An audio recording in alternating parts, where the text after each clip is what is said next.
দুই নাম্বার পুরস্কার, আমি আল্লাহ তোমাদেরকে জান্নাত দিব। আর হচ্ছে যতক্ষণ পর্যন্ত বসে থাকবা আমার রহমতের ধনভাণ্ডার থেকে তোমাদের মাথার উপরে আমি আল্লাহ রহমত নাযিল করব। জোরে বলুন সুবহানাল্লাহ। লাআল্লাকুম তুরহামুন। জোরে বলুন আল্লাহু আকবার। তাহলে কোরআনের মঞ্চ ময়দানে আসার দরকার আছে না নাই? জোরে বলতে হবে, আছে না নাই? আসলে লাভ হবে না লস হবে? আসলে লাভ হবে। লাভ দিবেন কে? আল্লাহ। ও বান্দা, আল্লাহর কাছে কিছু চাইলে আল্লাহ বান্দাকে তিন প্রকারে দিয়ে থাকে। আজকের এই মজলিসে ওলি আল্লাহদের মজলিসে বসবো, আল্লাহর কাছে দোয়া করব, আল্লাহ তুমি আমার জীবনের গুনাহগুলোকে মাফ করে দাও। ও আল্লাহ তুমি আমার এই হাজত গুলোকে পূরণ করে দাও। আল্লাহর কাছে চাইতে দেরি হয়।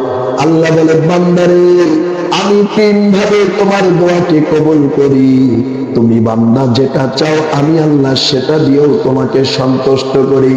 ও বান্দা তুমি যেটা চাও সেটা না দিয়েও আমি আল্লাহ তোমাকে সন্তুষ্ট করি, অন্যটা দিয়ে তোমাকে সন্তুষ্ট করি।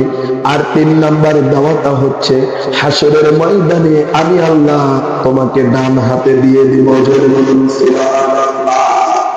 তাহলে এখানে আজকে যতক্ষণ বসে থাকবো আখির মোনাজাত করে বাড়িতে যাব।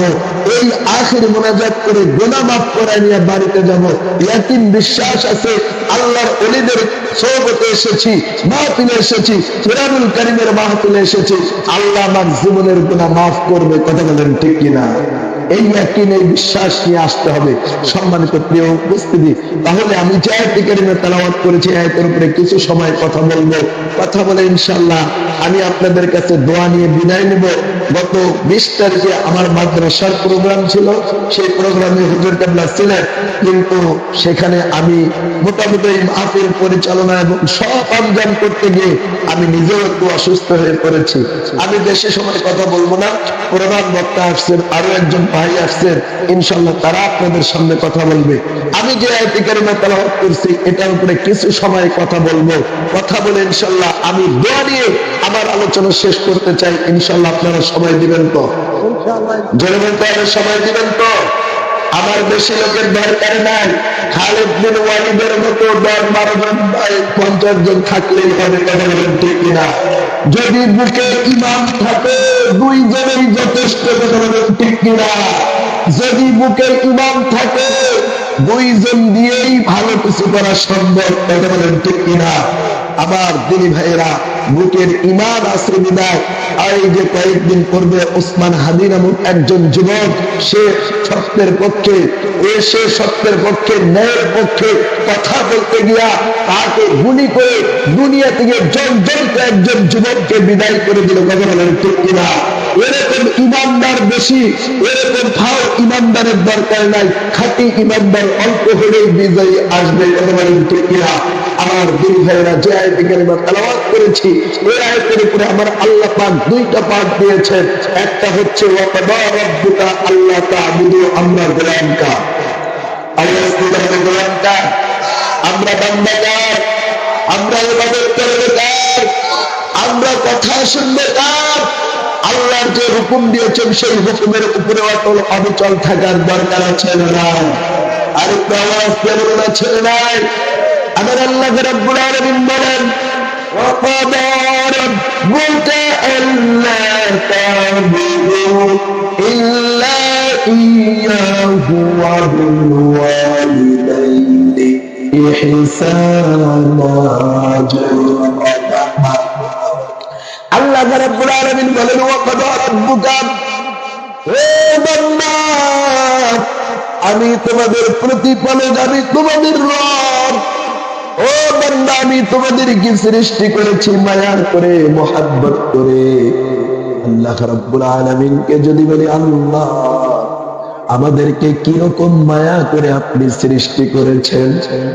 আমার আল্লাহ রাব্বুল আলামিন তার কুদরতি পার্লামেন্টের ভিতরে সমস্ত ফেরেশতাদেরকে ডাক দিয়ে বলছেন, ও ফেরেশতারা তোমরা শোনো, এই জমিন বানাইলাম আমি আল্লাহ, আসমান বানাইছি আমি আল্লাহ, জান্নাত বানাইছি আমি আল্লাহ, সব কিছু বানাইলাম, কিন্তু আমি আল্লাহ সুবহানাহু ওয়া তাআলা আমার হাবিবকেও আমি আল্লাহ বানাইলাম।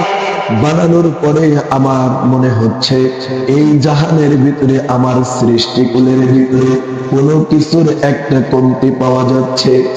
হে ফেরেশতারা, তোমরা শোনো, আমি আল্লাহ এই জমিনে খলিফা প্রতিনিধি প্রেরণ করতে চাই। আমার আল্লাহ সুবহানাহু ওয়া তাআলা যখন এই কথা বলতে দেরি, ফেরেশতাদের তো বোঝার দেরি নাই। ফেরেশতাদের আকল আমার আল্লাহ পাক অনেক দিয়ে দিয়েছে, ফেরেশতাদের বুদ্ধি অনেক দিয়ে দিয়েছে। ফেরেশতারা ডাক দিয়ে বলছে, আল্লাহ আপনি যেই মানুষগুলোকে বানাইবেন, যেই প্রতিনিধিগুলোকে বানাইবেন, এরা তো জমিনে গিয়া মারামারি করবে, কাটাকাটি করবে, খুন খারাপি করবে, আপনার ইবাদত করবে না। এই কথা বলার সাথে সাথে আমার আল্লাহ পাক উত্তর দিয়ে দিলেন, ইন্নী আ'লামু মা লা তা'লামুন। আমার আল্লাহ সুবহানাহু ওয়া তাআলা বলেন, বান্দা ও ফেরেশতারা, আমি যা জানি তোমরা কিন্তু তা জানো না। ফেরেশতাদের বোঝার বাকি রইল না। আমার আল্লাহ পাক মানুষ বানাইলেন, আদম আলাইহিস সালাতু সালামকে বানাইলেন, জান্নাতের ভিতরে থাকতে দিলেন, কিন্তু আমার আল্লাহ পাক ওয়া মাকারু ওয়া মাকারাল্লাহ, আল্লাহর মক্র বোঝা যায় না। জমিনে খলিফা পাঠাবে, আমার আল্লাহ পাক কোনো না কোনো কারণে জমিনে আদম আলাইহিস সালাতু সালামকে যেই কথা বলেছিল, আদম আলাইহিস সালাম আম্মা জান হাওয়া আল্লাহর কথার অবাধ্য হওয়ার কারণে আমার আল্লাহ সুবহানাহু ওয়া তাআলা তাদেরকে জমিনে দিয়ে দিলেন। তারা জমিনে চলে আসলো। জমিনে আসার পরে একের পর এক মানুষ হইতে হইতে আজকে আমরা সমাজে এত মানুষ বাস করি। কথা বলেন ঠিক কিনা? আমার দিদি ভাইরা, যখন আপনি আমি মায়ের পেট থেকে জমিনে আসছিলাম, ওই দিনে কিন্তু স্বীকৃতি দিয়ে এসেছি, আপনি আমাকে বানাইছেন, আপনার ইবাদত করব জমিনে গিয়া। আমার দিদি ভাইরা, আল্লাহ রাব্বুল আলামিন এজন্য বলছে, তোমরা আমি আল্লাহর ইবাদত করো। জোরে বলুন সুবহানাল্লাহ। হে মুসলমান, আপনার আমার নবী কামলিওয়ালা নবী মুহাম্মদুর রাসূলুল্লাহ সাল্লাল্লাহু আলাইহি ওয়াসাল্লাম জমিনে আসলেন। আসার পরে আমার নবী 570 খ্রিস্টাব্দে জন্মগ্রহণ করলেন। জন্মগ্রহণ করার পরে আমার নবী পৃথিবীতে আসার 6 মাস পূর্বে আমার আল্লাহ আমার নবীর বাবাকে বিদায় করে নিয়ে চলে গেলেন। জোরে বলুন আল্লাহু আকবার। জমিনের প্রিয় বিশ্ব নবী মুহাম্মদুর রাসূলুল্লাহ আসলো। আসার 6 বছর বয়সে আমার নবীর সম্মানিত আম্মা জানকে পৃথিবীর জমিন থেকে বিদায় করে নিল। জোরে বলুন সুবহানাল্লাহ। আমার দিনী ভাইরা, আমার নবী আস্তে আস্তে বড় হইল। দাদা আব্দুল মুত্তালিব আমার নবীকে ভরণ পোষণ করলো। কিছুদিন পরে দাদা আব্দুল মুত্তালিব চলে গেল। আমার নবীকে ভরণ পোষণ করলো তার চাচা। এ আমার দিনী ভাইরা, আমার নবী আস্তে আস্তে বড় হইল, সত্যের পক্ষে কথা বলল, সত্যের পক্ষে দাওয়াত দিল। দাওয়াত দেওয়ার কারণে আমার নবী মুহাম্মদুর রাসূলুল্লাহর দাওয়াত গ্রহণ করে সাহাবায়ে কেরাম জান্নাতের সার্টিফিকেট প্রাপ্ত হয়েছে। কথা বলেন ঠিক কিনা? তাদের মধ্যে একজন হচ্ছে হযরতে বেলাল। হযরতে বেলাল রাদিয়াল্লাহু তাআলা ইসলামের জন্য যত কষ্ট করেছে, রাসূলের ভালোবাসার জন্য যত কষ্ট করেছে, অন্য কোন সাহাবী এরকম কষ্ট করে নাই। আমার দিনী ভাইরা, এই চাঁদটা হচ্ছে মেরাজের চাঁদ। এই চাঁদে আমার নবী আল্লাহর বাড়িতে ইসরা করেছিল, মেরাজ করেছিল। আমার দিনী ভাইরা, আমার নবী জান্নাতের ভিতরে যখন হাঁটতেছিল, জান্নাতের ভিতরে মনে হচ্ছিল বেলাল আমার পিছনে হাঁটতেছে। জোরে বলুন সুবহানাল্লাহ। বেলাল ইসলাম এবং রাসূলকে ভালোবাসার কারণে আমার আল্লাহ পাক বেলালের সম্মান বাড়িয়ে দিয়েছে। জোরে বলুন সুবহানাল্লাহ। হযরত বেলাল যখন লা ইলাহা ইল্লাল্লাহ মুহাম্মাদুর রাসূলুল্লাহ এটা পড়ার কারণে, কলিজায় ধারণ করার কারণে বেলালের উপরে অনেক নির্যাতন চলে আসছে। সমস্ত নির্যাতন এমন ভাবে নির্যাতিত করেছিল, বেলাল উঠতে পারে না, বেলাল কুৎসিত, বেলালের বুকের উপরে পাথর দিয়ে কষ্ট দেওয়া হয়েছিল। তারপরেও বেলাল কিন্তু আমার আল্লাহর ইবাদত ছাড়ে নাই, আমার আল্লাহর গোলামি ছাড়ে নাই, নবীর ভালোবাসা ছাড়ে নাই। কথা বলেন ঠিক কিনা? আমার দিদি ভাইরা, এরকম নির্যাতনের মধ্য দিয়েও এখনো তো আমাদের উপরে এরকম নির্যাতন আসে নাই। তারপরেও কেন আল্লাহ রাব্বুল আলামিন এর গোলামি আমরা করতে চাই না? অনেকে যদি প্রশ্ন করি, যুবক ভাই, ও যুবক ভাই, তোমার বয়স 30 হয়েছে, 40 হয়েছে, 25 বছর বয়স, ও যুবক ভাই, তুমি কি নামাজের তারতিব পারো? নামাজের তারতিব গুলো পারো? কোন ওয়াক্ত নামাজ, কোন ওয়াক্তকে জোহরের ওয়াক্ত, দুপুর বেলা যে নামাজ বলা হয় এটাকে কোন ওয়াক্ত বলা হয়? অনেক যুবক কিন্তু বলতে পারবে না, অনেকেই বলতে পারবে না কয় রাকাত নামাজ। কথা বলেন ঠিক কিনা? আমার দিনী ভাইরা, এই জন্য আল্লাহর গোলামি করতে হবে সাহাবায়ে কেরামের মতো। আল্লাহর গোলামি করে, আল্লাহকে রাজি খুশি করে, আপনাকে আমাকে এই জমিনকে পাড়ি দিয়ে অবশ্যই কবরে যাইতে হবে। কথা বলেন ঠিক কিনা? এই জন্যই তারকিন আল্লাহর ওলিরা, উলামায়ে কেরামেরা খানকা, মাদ্রাসা, মসজিদ গুলোতে, সেমিনার গুলোতে মানুষদেরকে আল্লাহ বোঝানোর জন্য, রাসূল বোঝানোর জন্য এরকম মাহফিলের আয়োজন করে থাকে। কথা বলেন ঠিক কিনা? তাদের মধ্যে আজকে যিনি আমাদের মাঝে উপস্থিত হয়েছেন, মুর্শিদাবাদী হন্দিবাড়ি ইকরামী আনসারিয়া দরবার শরীফের পীর সাহেব হুজুর কেবলা, আমার দিনী ভাইয়েরা, তিনি মূল্যবান নসিহত করে মানুষদেরকে বলে, মো ভাই, জাহান্নামের আগুন থেকে বাঁচতে হলে নামাজ পড়তে হবে, রোজা রাখতে হবে, হজ করতে হবে, হালাল খাবার খাইতে হবে, বিড়ি সিগারেট পান করা যাবে না, খাওয়াও যাবে না, অন্যের টাকা নিজের মনে করে খাওয়া যাবে না, অশ্লীল কাজের সাথে নিয়োজিত থাকা যাবে না। এই উপদেশগুলো দিয়ে মানুষদেরকে আধ্যাত্মিক ইলমের কারণে তাদেরকে অবশ্যই কিন্তু আল্লাহর দিকে, রাসূলুল্লাহর দিকে নিয়ে আসার এই চেষ্টাগুলোই করে। কথা বলেন ঠিক কিনা? আমার দিনী ভাইরা, এই জন্য আল্লাহর গোলামি করতে হবে। আল্লাহর গোলামির পাশাপাশি মা বাবার খেদমত করার দরকার আছে না নাই? আজকে যদি বৃদ্ধ হয়ে যায় মা, মাকে বলে বুড়ি, বাবারে বলে বুড়া, আছে না নাই? এ যুবক ভাইরা, তোমরা যদি এই মাইকের আওয়াজ শুনতে পাচ্ছ, গভীর মনোযোগ দাও রে যুবক ভাই। আমি তোমাদের মতোই যুবক, আমি হয়তো বলতে পারতাম, আমার বাবারে বুড়া বলতে পারতাম। কথা বলেন ঠিক কিনা? মায়ের বুড়ি বলতে পারতাম। আমার দিনী ভাইরা, কিন্তু না না না, মা বাবাকে সম্মান করে নিজের সাথে যা ইনকাম করে মা বাবার হাতে উঠায় দেয়। আমার মা বাবা সন্তুষ্ট, আল্লাহ সন্তুষ্ট, রাসূলুল্লাহ সন্তুষ্ট। কথা বলেন ঠিক কিনা? আমার দিনী ভাইরা, যুবক ভাইরা, মুরব্বী মা বোনেরা, ও যুবতী বোনেরা, গভীর মনোযোগ দাও। সন্তান ততদিন পর্যন্ত ভালো থাকে যতদিন পর্যন্ত বিয়ে শাদী করে না। কথা বলেন ঠিক কিনা? বিয়ে শাদী হওয়া শেষ, সন্তানের মোমেন্ট চেঞ্জ হওয়া শেষ, সন্তান আর বাবা মারে দেখতে চায় না। আছে না নাই? আবার আল্লাহ বলেন, ওয়াবিল ওয়ালিদাইনি ইহসানা। আমি আল্লাহ সুবহানাহু ওয়া তাআলার ইবাদতের পরে অবশ্যই তোমরা তোমাদের মা বাবার ইবাদত খেদমত করবা। জোরে বলুন সুবহানাল্লাহ। আবার দিনী ভাইরা, আল্লাহর নবী মুহাম্মদুর রাসূলুল্লাহ সাল্লাল্লাহু আলাইহি ওয়াসাল্লাম জন্মগ্রহণ করলো।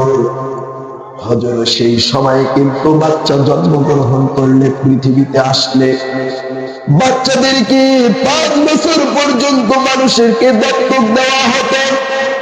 আমার দিনী ভাইয়েরা, সম্ভ্রান্ত কুরাইশ বংশের মানুষেরা সন্তান নিয়ে গিয়ে টাকার বিনিময়ে লালন পালন করে যখন একটু বড় হতো তার বাবা মায়ের কাছে দিয়ে দিত।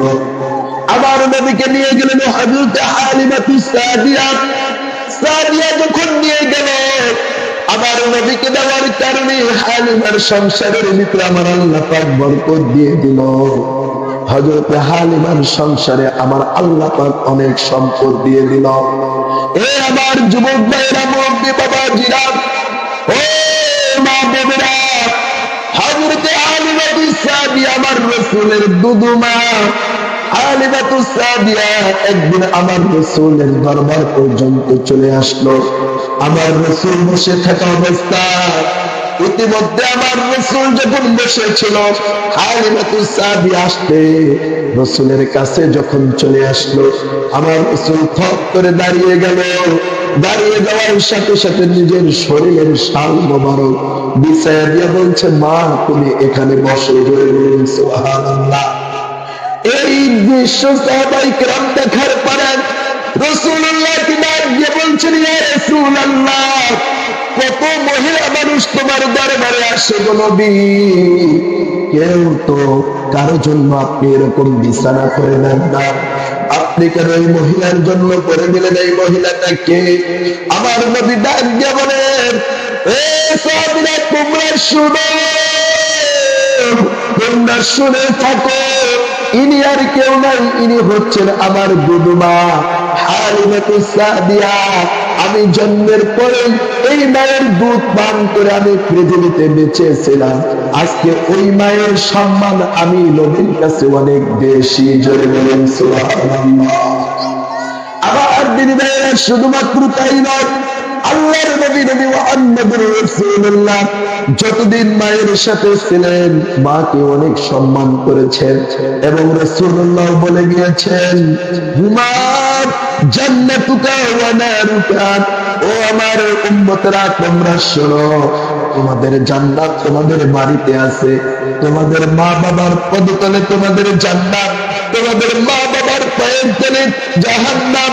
তোমরা যদি মা বাবাকে যদি ভালোবাসতে যাও, মা বাবাকে যদি রাজি খুশি করো, আল্লাহ রাজি খুশি, আমি ও নবীও রাজি খুশি। জয় বলুন সুবহানাল্লাহ।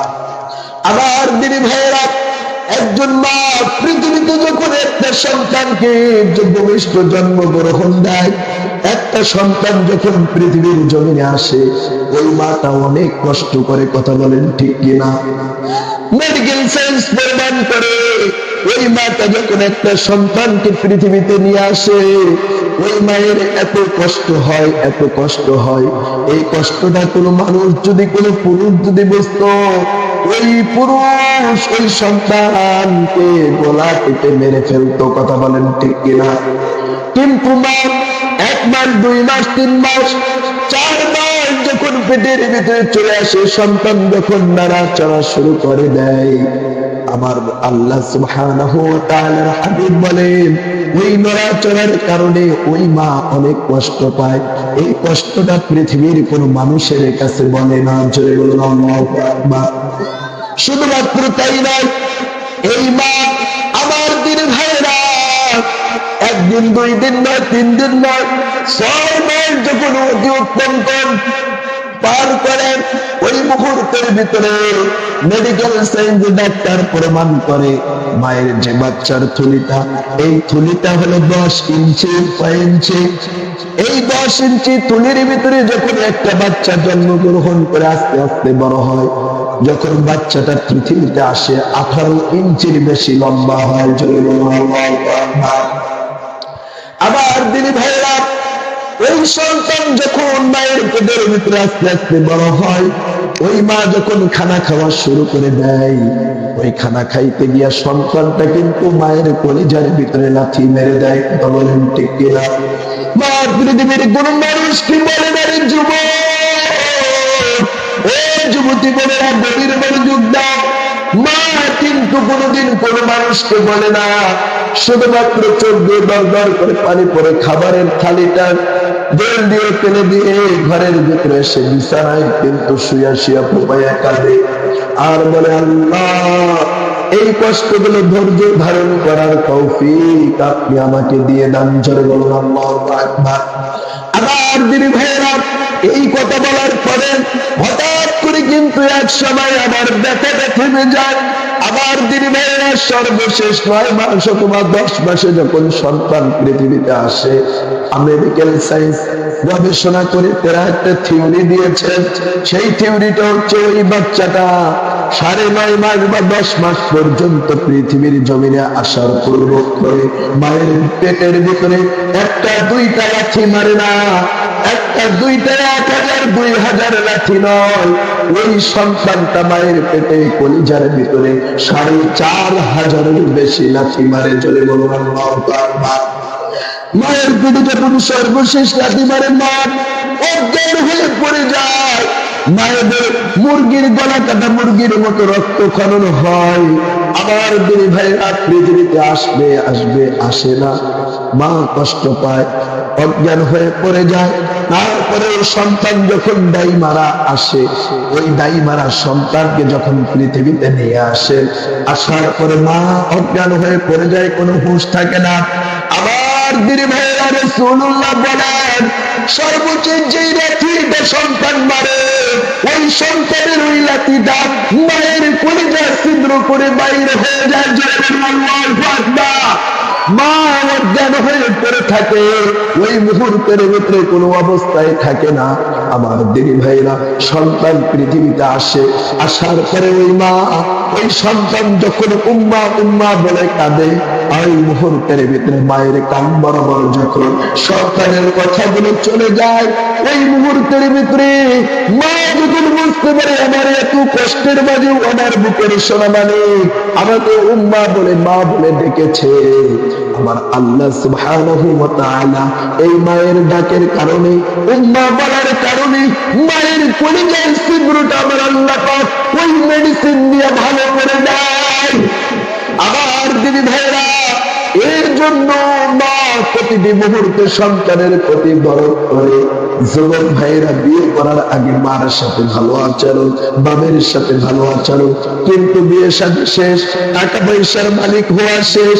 আবার দিদি ভাইরা, মায়ের কয় বুড়ি, বাবার কয় বুড়ি, আছে না নাই? ও আমার দিদি ভাইরা, এজন্য আমার আল্লাহ সুবহানাহু ওয়া তাআলা বলেন, আমার ইবাদতের পরেই তোমরা তোমাদের মায়ের বাবার খেদমত করো। জোরে বলুন সুবহানাল্লাহ।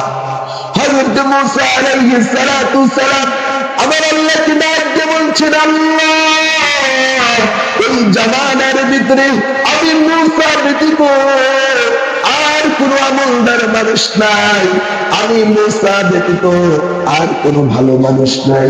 আমার আল্লাহ ডাক দিয়ে বলে, মুসা রে, কথা তো ঠিক আছে, কিন্তু তোমার চাইতেও ভালো মানুষ এই জাহাজের ভিতরে আমি আল্লাহর আছে। কথা বলেন ঠিক কিনা? তারপরে ডাক দিয়ে বলছেন, আল্লাহ, আপনি তো আমাকে জান্নাত দিবেন। ওই মুহূর্তের ভিতরে আল্লাহ বলছে, তোমার কোনো সন্দেহ আছে নাকি? বলে, আল্লাহ না না না, আমার কোনো সন্দেহ নাই। বলে, ঠিক আছে, তোমার তো জান্নাত দিবই। বলে, যদি আপনি আমাকে জান্নাত দিবেন, কিন্তু জান্নাতের ভিতরে আমার বন্ধু কে হবে, আমার বান্ধব কে হবে? ওই মুহূর্তের ভিতরে আল্লাহর পয়গম্বর মুসাকে আমার আল্লাহ পাক তুর পাহাড়ে জানিয়ে দিচ্ছেন, ও মুসা, জান্নাতের ভিতরে তোমার যে বন্ধু হবে, তোমার পাশের জান্নাতে থাকবে, তোমার সাথে সব মুহূর্তে দেখা হবে, ওই ব্যক্তিটা একজন গরুর গোশতের কসাই তোমার সাথে জান্নাতের সঙ্গী হবে। জোরে বলুন আল্লাহু আকবার। হযরত মুসা নবী ছিল একটু ঠেডা টাইপের, কথাগুলো তোতলামি করে কথাগুলো বলতো, আর অল্পতে হযরত মুসা নবী রাগ করত। যখন মুসা নবী রাগান্বিত হইত, আমার আল্লাহর কুদরতি অন্তর ঠান্ডা হয়ে যেত। জোরে বলুন আল্লাহু আকবার। হযরত মুসা নবী এই তোতলামি এবং রাগকে আমার আল্লাহ সবচেয়ে বেশি পছন্দ করত।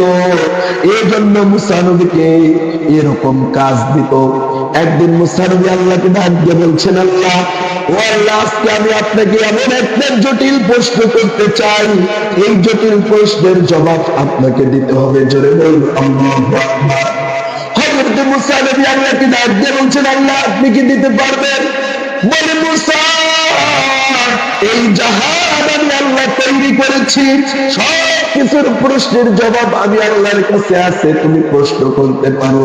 মুসা নবী ডাক দিয়ে বলছেন, আল্লাহ গো, এই মুহূর্তের ভিতরে আমার প্রশ্ন হচ্ছে, আমি যদি আল্লাহ হইতাম আর আপনি যদি মুসা হইতেন, আপনি আমার কাছে কি চাইতেন? জোরে বলুন আল্লাহু আকবার। কত বড় বন্ধুত্ব, কত বড় সম্পর্ক রে বন্ধু।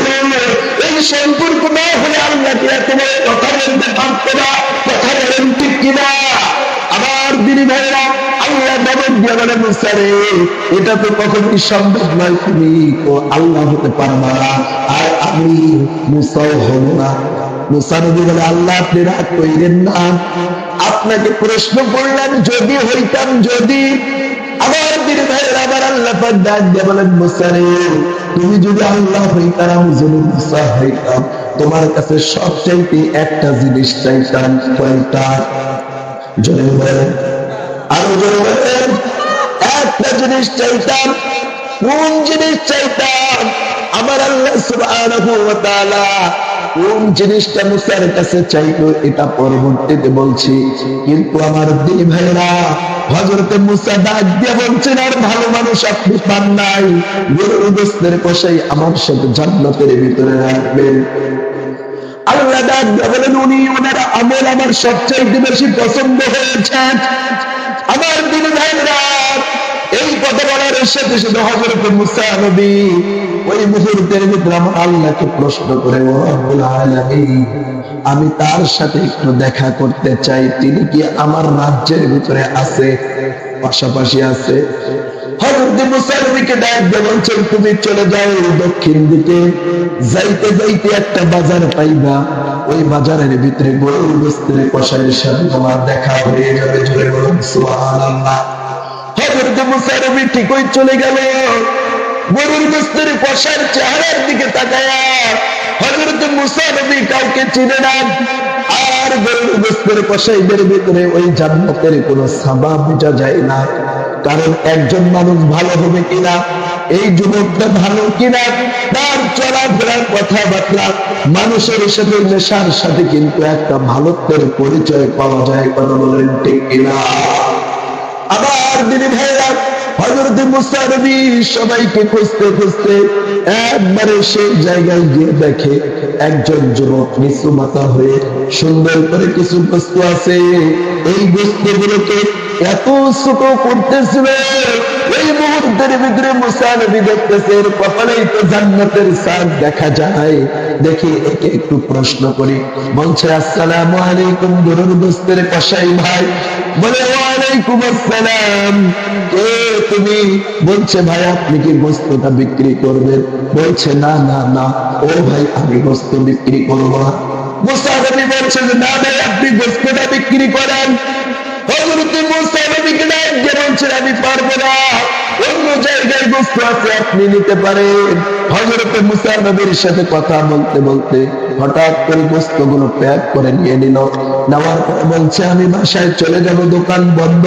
হযরত মুসা নবী ডাক দিয়ে বলছেন, ভাই রে, ও ভাই, আমি তো প্রত্যেক মানুষ অনেক দূর থেকে এসেছি, এই এলাকায় আমার বাড়ি নাই, এই এলাকায় আমার কোনো পরিচিত লোক নাই, তোমার সাথে আমার এতগুলো কথা হয়েছে, আজকের রাতটা যদি তোমার বাড়িতে আমাকে থাকতে দিতা, তাহলে আমি তোমার বাড়িতে রাত্রিটা যাপন করতে পারতাম। জোরে বলুন সুবহানাল্লাহ।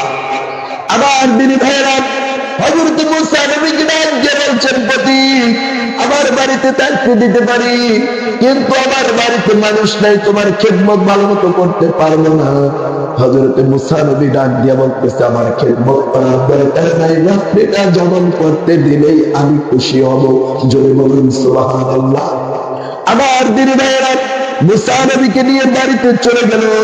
বাড়িতে যাওয়ার পরে বলছে, ভাই আপনি আমার বাড়ির বাহিরে একটু দাঁড়ান, আমি বাড়ির ভিতর থেকে আসি, দেখি আমার আম্মা কোন অবস্থার ভিতরে বাড়ির ভিতরে আছে। আবার দিদি ভাইরা, বাড়ির ভিতরে কষাই ঢুকতে দেরি মা ডাক দিয়ে বলছেন, বাবা, ও বাবা সোনা মানিক, তুমি কি আসছো? বলে, হ্যাঁ মা আমি আসছি। বলে, বাবা আমি সারাদিন উঠতে পারি নাই বিছানা থেকে। ও বাবা, আমি বিছানায় প্রস্রাব করেছি, পায়খানা করেছি রে বাবা, এই মুহূর্তের ভিতরে তুমি আমার একটু পবিত্র করে দাও, গোসল দিয়ে দাও, পরিষ্কার করে দাও। মুসা নবী মায়ের এই করুণ দৃশ্য দেখার সাথে সাথে মুসা নবীর কথা খেয়াল হারিয়ে গিয়েছে, মুসা নবীর কথা স্মরণ নাই। এই গরুর গোস্তের কষাই যুবক মায়েকে খেদমত করতেছিল, মাকে পবিত্র করে দিল। ওই পোষা পায়খানা থেকে পবিত্র করায় দিয়ে যখন বিছানায় উঠায় দিল, ইতিমধ্যে মা ডাক দিয়ে বলছেন, বাবা সারাদিন তো কিছু খাইতে পারি না, ও বাবা এই মুহূর্তের ভিতরে তুমি যদি আমার একটু খাবারের ব্যবস্থা করে দাও, তাহলে আমি সব চাইতে বেশি তৃপ্তি পাইতাম। জয় বলুন সুবহানাল্লাহ। হযরত মুসা নবী ওই বাড়ির বাইরে দাঁড়িয়ে আছেন, মনে মনে এত রাগ হচ্ছে। মুসা নবী মনে মনে বলতেছে, এরকম তেরাবার কালক যদি জান্নাতে আমার বন্ধু হয়, তাহলে তো আমার অবস্থা খারাপ হবে। যিনি বাড়ির ভিতরে ঢোকার পরে 1 ঘন্টা 2 ঘন্টা চলে যায়, আমার কথা খেয়াল নাই, স্মরণ নাই। মুসা নবী বলতেছে, আজকে বাইরে হোক, তাকে ধরে 2টা থাপ্পড় মেরে দেব। আমার দিনী ভাই, আল্লাহ পাক মুসা নবীর হাতে এত বরকত দিয়েছিল, এত ভারত্ব দিয়েছিল, মুসা নবীর 1 থাপ্পড় খেয়ে ওই সময়ে একজন লোক মৃত্যুবরণ করেছিল। তাহলে ওজন কম না বেশি? আমার দিনী ভাইরা, হযরত মুসা নবী বাহিরে এত রাত, ওই যুবক সুন্দর করে গোস্তগুলোকে হালুয়া করে মায়ের মুখে দিয়ে মা যখন তৃপ্তি পাইছে, তৃপ্তি পাওয়ার পরে ওই মুসা নবীর কথা স্মরণ নাই। যুবক মাকে যখন এই মুহূর্তের ভিতরে মাকে যখন বিছানায় উঠায় দিয়ে খাবারগুলো দিয়ে দিল, খাওয়ার পরে মা ডাক দিয়ে বলছে, বাবারে তুই আমারে যাই নামাজ দে, আমি একটু নামাজের কাতারে দাঁড়াতে চাই। জোরে বলুন আল্লাহু আকবার।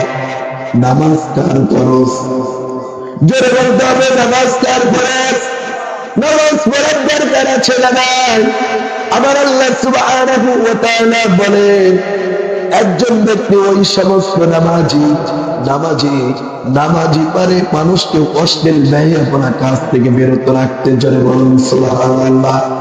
ইন্নাস সালাতা তানহা আনিল ফাহশাই ওয়াল মুনকার। জোরে বলুন আল্লাহু আকবার। আল্লাহ রাব্বুল আলামিন বলেন, নামাজি পারে একমাত্র মানুষকে অশ্লীল ব্যয়পনা মুনকার কাজ থেকে বিরত রাখতে।